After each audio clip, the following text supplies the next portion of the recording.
the CIA had all these documents that they were holding, and there was a Freedom of Information Act request on the issue of what we did before 9/11, because it might shed light into what we could do right going forward.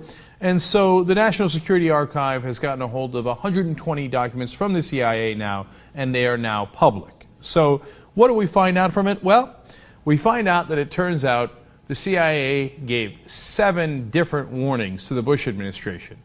Bin Laden is coming. Al-Qaeda is coming. Be careful. There's a serious threat. It's imminent. Let me tell you all about it. And in fact, Bush administration wanted no part of it. He was on leave, as the head of the CIA described it, for the entire month of August, which actually tied a record for the longest vacation ever taken by a president. And remember, this was just barely into his first term. And of course, there was a famous moment when a CIA agent went to Crawford, Texas, where Bush was on leave, and gave him a warning about Al-Qaeda, and he said, "You covered your ass, now go home." Now we find out more details. Well, according to Barbara Elias Sanborn, who's the NSA fellow that edited these materials, she says, quote, "I don't think the Bush administration would want to see these released because they paint a picture of the CIA knowing something would happen before 9/11, but they didn't get the institutional support they needed." So here's the CIA saying over and over, and we've seen other CIA agents come out, write books, etc., saying, hey, you know what, we tried to tell the administration. We tried over and over again. And of course, it's embarrassing to the Bush administration that they couldn't do anything. In fact, it turns out that they had Bin Laden in their sights, that a drone spotted him 2 different times and made an ID. We have Bin Laden. And they didn't fire. Okay. And part of it was that they thought, well, we don't want to put funding into turning the drones into offensive weapons. We just want to do this as information gathering. But here's a CIA guy saying, no, no, Bin Laden's really dangerous. We think he's the guy who did, you know, the USS Cole, the Yemen bombings, etc., the Kenya embassy bombings. We got to get him. And basically, they don't even pay attention. In fact, they didn't have a principal level meeting on Al-Qaeda. And what that means, principals are the top people in the administration, until September 4th of that year, 2001. So exactly a week before we got hit on September 11th. And here's Richard Clarke, who was left over from the Clinton administration, and his hair's on fire. In fact, the Bush administration makes fun of him. They say, oh, this guy's so panicked about Al-Qaeda, he keeps wanting to have a hearing about it. Or not a hearing, but a meeting about it internally. He's like, they're coming, they're coming. Okay, so now more details.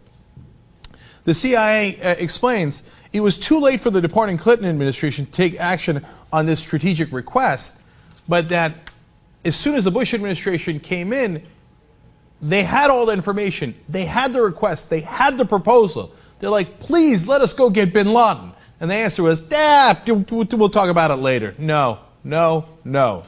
In fact, here were some of the specific senior intelligence briefings given to the administration. Things like, quote, Bin Laden and associates making near-term threats. And then a person whose name is redacted says, expects Osama Bin Laden to launch multiple attacks over the coming days. How much clearer could they be? He's coming. We've got it. We have the information. Please get ready. Quote, Bin Laden determined to strike the U.S. Now, this is one that was famous and we already knew about, but that also gets released with the other information. How much clearer did they need to be? Here's another one. Al-Qaeda members, including some U.S. citizens, have resided in or traveled to the U.S. for years, and the group apparently maintains a support structure here. In other words, they're already here. They're determined to strike. It's coming imminently. Please do something. And in the records that were already released, we already saw that they said they might be targeting Washington, New York.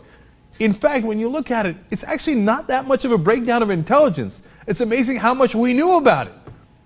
And yet, we did nothing. Nothing. Had Bin Laden twice, didn't go for it.